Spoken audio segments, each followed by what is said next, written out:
Whoa, whoa, whoa, whoa, whoa, whoa, whoa, whoa, whoa, wake up with wake.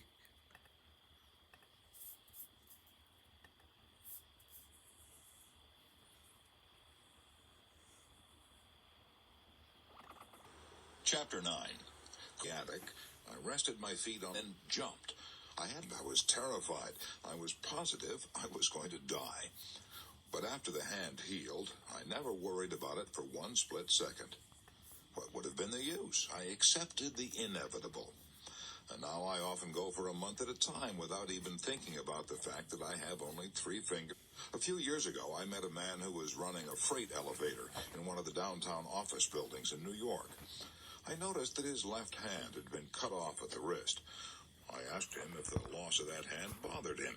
He said, "Oh, no, I hardly ever think about it. I'm not married. The only time I ever think about it is when I try to thread a needle." It's astonishing how quickly we can accept almost any situation, if we have to, and adjust ourselves to it and forget about it.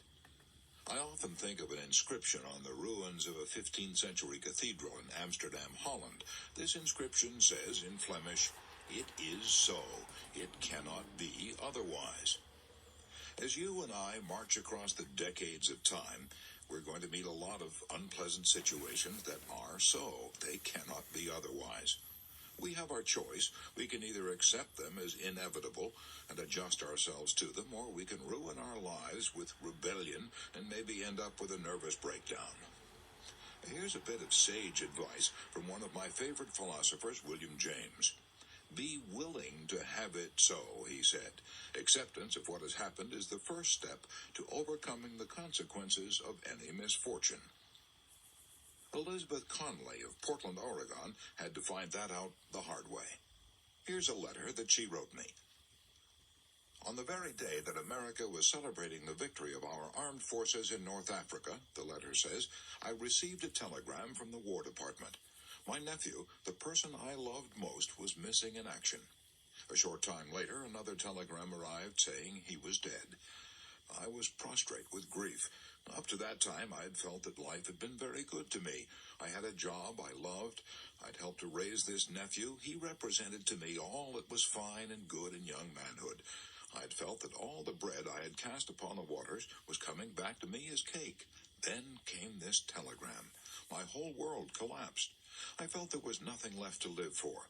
I neglected my work, neglected my friends. I let everything go. I was bitter and resentful. Why did my loving nephew have to be taken? Why did this good boy, with life all before him, why did he have to be killed? I couldn't accept it. My grief was so overwhelming that I decided to give up my work and go away and hide myself in tears and bitterness. I was clearing out my desk, getting ready to quit, when I came across a letter that I had forgotten, a letter from this nephew who had been killed, a letter he'd written to me when my mother had died a few years ago. Of course we will all miss her, the letter said, and especially you, but I know you'll carry on. Your own personal philosophy will make you do that. I shall never forget the beautiful truths you taught me. Wherever I am, or how far apart we may be, I shall always remember that you taught me to smile and to take whatever comes like a man." I read and reread that letter. It seemed as if he were there beside me, speaking to me. He seemed to be saying to me, "Why don't you do what you taught me to do? Carry on, no matter what happens. Hide your private sorrows under a smile, and carry on." So I went back to my work. I stopped being bitter and rebellious. I kept saying to myself, "It is done. I can't change it, but I can and will carry on as he wished me to do." I threw all my mind and strength into my work. I wrote letters to soldiers, to other people's boys. I joined an adult education class at night, seeking out new interests and making new friends. I can hardly believe the change that has come over me. I have ceased mourning over the past that is forever gone. I am living each day now with joy, just as my nephew would have wanted me to do. I have made peace with life. I have accepted my fate. I am now living a fuller and more complete life than I have ever known. Elizabeth Conley learned what all of us will have to learn sooner or later, namely that we must accept and cooperate with the inevitable. It is so, it cannot be otherwise. That's not an easy lesson to learn. Even kings on their thrones have to keep reminding themselves of it. The late George V had these framed words hanging on the wall of his library at Buckingham Palace. "Teach me neither to cry for the moon nor over spilt milk." The same thought is expressed by Schopenhauer in this way: "A good supply of resignation is of the first importance in providing for the journey of life." Obviously, circumstances alone do not make us happy or unhappy. It is the way we react to circumstances that determines our feelings. Jesus said that the kingdom of heaven is within you. That is where the kingdom of hell is, too. We can all endure disaster and tragedy and triumph over them if we have to. We may not think we can, but we have surprisingly strong inner resources that will see us through if we will only make use of them. We are stronger than we think.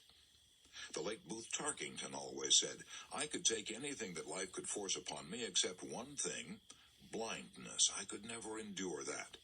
Then one day, when he was along in his 60s, Tarkington glanced down at the carpet on the floor. The colors were blurred. He couldn't see the pattern. He went to a specialist. He learned the tragic truth. He was losing his sight. One eye was nearly blind, and the other would follow. That which he feared most had come upon him. How did Tarkington react to this worst of all disasters? Did he feel, "This is it, this is the end of my life"? No. To his amazement, he felt quite gay. He even called upon his humor. Floating specks annoyed him. They would swim across his eyes and cut off his vision. Yet when the largest of these specks would swim across his sight, he would say, "Hello, there's grandfather again. Wonder where he's going this fine morning." How could fate ever conquer a spirit like that? Well, the answer is it couldn't. When total darkness closed in, Tarkington said, "I found I could take the loss of my eyesight just as a man can take anything else. If I lost all 5 of my senses, I know I could live on inside my mind. For it is in the mind we see, and in the mind we live, whether we know it or not." In the hope of restoring his eyesight, Tarkington had to go through more than 12 operations within 1 year, with local anesthetic. Did he rail against this? He knew it had to be done. He knew he couldn't escape it, so the only way to lessen his suffering was to take it with grace. He refused a private room at the hospital and went into a ward where he could be with other people who had troubles too. He tried to cheer them up, and when he had to submit to repeated operations, fully conscious of what was being done to his eyes, he tried to remember how fortunate he was. How wonderful, he said, how wonderful that science now has the skill to operate on anything so delicate as the human eye. The average man would have been a nervous wreck if he had had to endure more than 12 operations and blindness. Yet Tarkington said, "I would not exchange this experience for a happier one." It taught him acceptance. It taught him that nothing life could bring him was beyond his strength to endure. It taught him, as John Milton discovered, that it is not miserable to be blind. It is only miserable not to be able to endure blindness. Margaret Fuller, the famous New England feminist, once offered as her credo, "I accept the universe." When grouchy old Thomas Carlyle heard that in England, he snorted, "By gad, she'd better. Yes, and by gad, you and I had better accept the inevitable, too." If we rail and kick against it and grow bitter, we won't change the inevitable, but we will change ourselves. I know. I've tried it. I once refused to accept an inevitable situation with which I was confronted.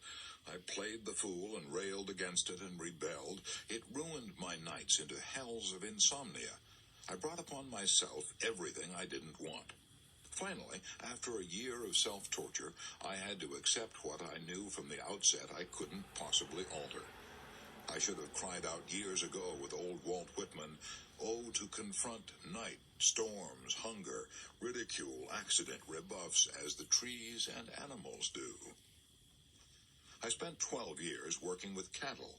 Yet I never saw a Jersey cow running a temperature because the pasture was burning up from a lack of rain, or because of sleet and cold, or because her boyfriend was paying too much attention to another heifer. The animals confront night, storms, and hunger calmly, so they never have nervous breakdowns or stomach ulcers, and they never go insane. Am I advocating that we simply bow down to all the adversities that come our way? Not by a long shot. That's mere fatalism. As long as there's a chance we can save a situation, let's fight. But when common sense tells us that we're up against something that is so and cannot be otherwise, then in the name of our sanity, let's not look before and after and pine for what is not. The late Dean Hawkes of Columbia University told me that he had taken a Mother Goose rhyme as one of his mottos. For every ailment under the sun there is a remedy, or there is none. If there be one, try to find it. If there be none, never mind it. While writing this book, I interviewed a number of the leading business executives of America, and I was impressed by the fact that they cooperated with the inevitable and led lives singularly free from worry. If they hadn't done that, they would have cracked under the strain. Here are a few examples of what I mean. J.C. Penney, founder of the nationwide chain of Penny stores, said to me, "I wouldn't worry if I lost every dollar I have, because I don't see what is to be gained by worrying. I do the best job I possibly can and leave the results in the laps of the gods." Henry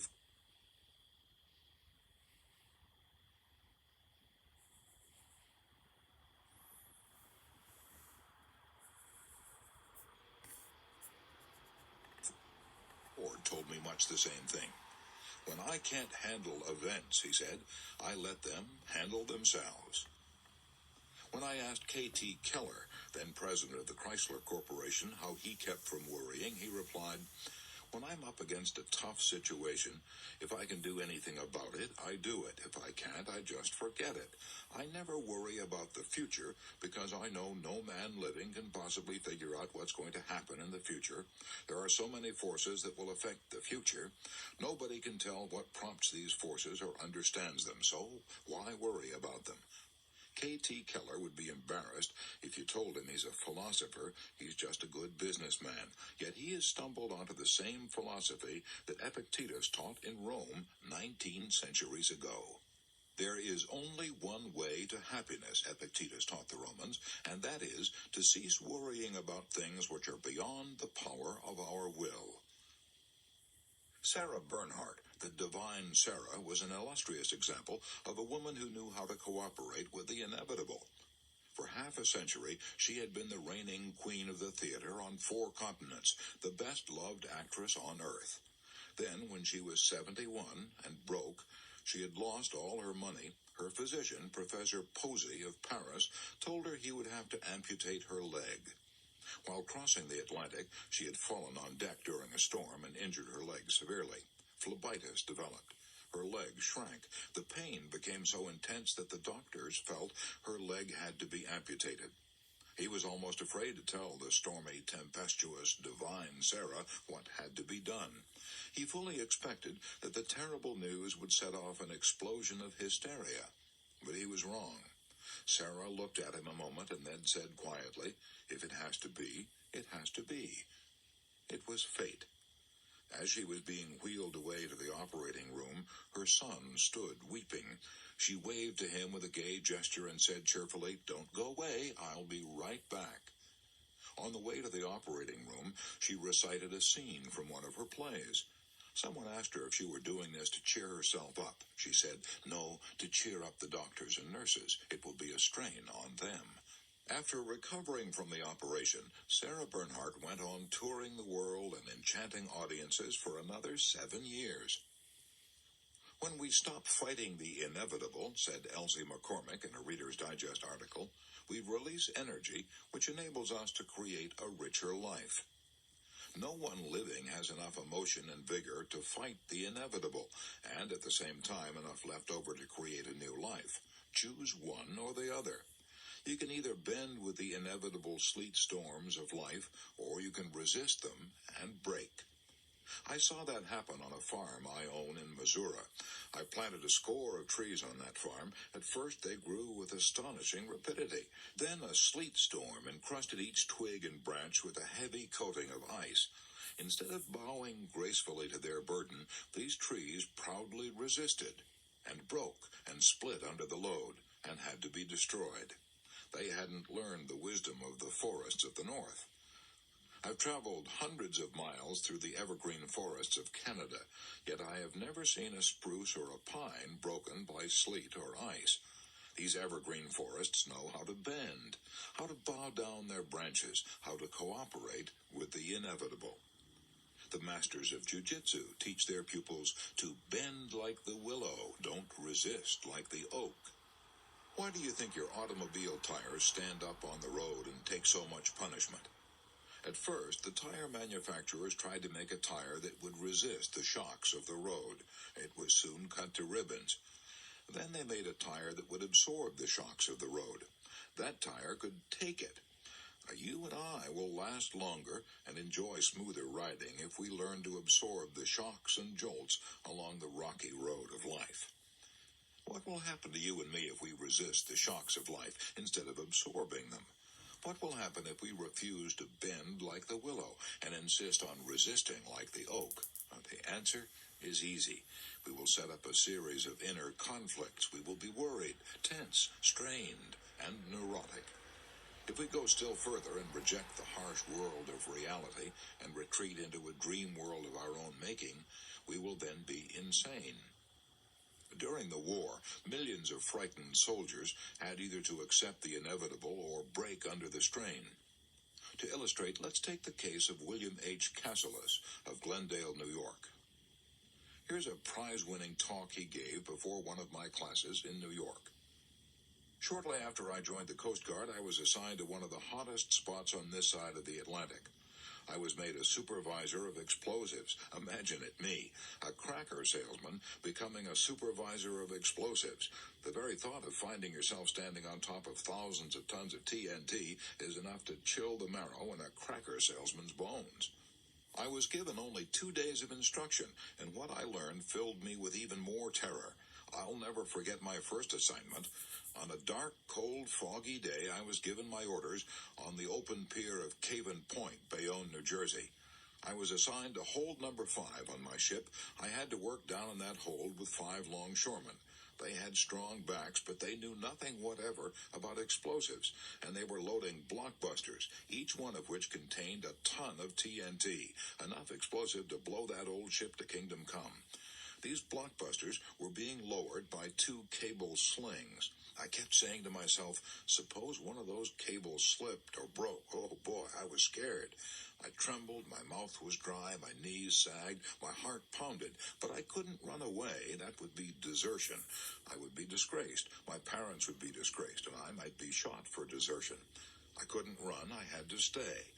I kept looking at the careless way those longshoremen were handling those blockbusters. The ship might blow up any minute. After an hour or more of this spine-chilling terror, I began to use a little common sense. I gave myself a good talking to. I said, look here, so you're blown up, so what? You'll never know the difference. It'll be an easy way to die, much better than dying by cancer.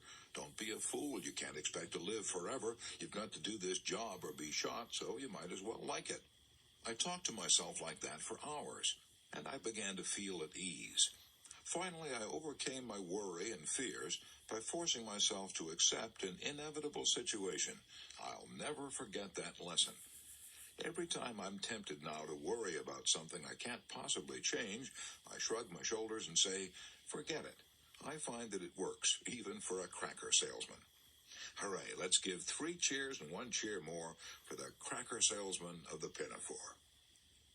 Outside the crucifixion of Jesus, the most famous death scene in all history was the death of Socrates. 10,000 centuries from now, men will still be reading and cherishing Plato's immortal description of it, one of the most moving and beautiful passages in all literature. Certain men of Athens, jealous and envious of old barefooted Socrates, trumped up charges against him and had him tried and condemned to death. When the friendly jailer gave Socrates the poison cup to drink, the jailer said, try to bear lightly what needs must be. Socrates did. He faced death with a calmness and resignation that touched the hem of divinity. Try to bear lightly what needs must be. Those words were spoken 399 years before Christ was born, but this worrying old world needs those words today more than ever before.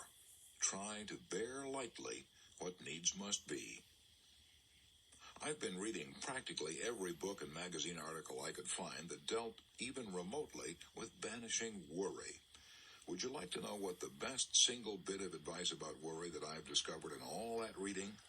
Well, here it is, summed up in 27 words. Words that you and I ought to paste on our bathroom mirror so that each time we wash our faces, we could also wash away all worry from our minds. This priceless prayer was written by Dr. Reinhold Niebuhr. God grant me the serenity to accept the things I cannot change, the courage to change the things I can, and the wisdom to know the difference. To break the worry habit before it breaks you, Rule 4 is cooperate with the inevitable.